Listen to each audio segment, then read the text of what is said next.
Hey guys, and welcome back to this channel. In this video I'll be showing you guys how what you can basically do if you can't color stuff in the changing room on Dress to Impress.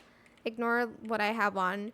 So if I press E here and if I try to color the outfits here and try to press anything, it's not going to work. What you're going to basically want to do, it is a little bit tedious. You do have to get out of the changing room first. Then you'll be able to change the colors. And yes, if you want to change or if you want to add another item, you do have to go back, select it, and you have to go out again. I really hope they fix this bug, but honestly it's not too much of a hassle because I rarely use stuff from there. Well, I do, but it's not like an occasion. Wait, it's not every single time I use stuff from there, but yeah, that is pretty much it. Really super simple. I hope this tutorial is helpful for you guys. Don't forget to like, comment, share. Also subscribe to this channel if you haven't done that already.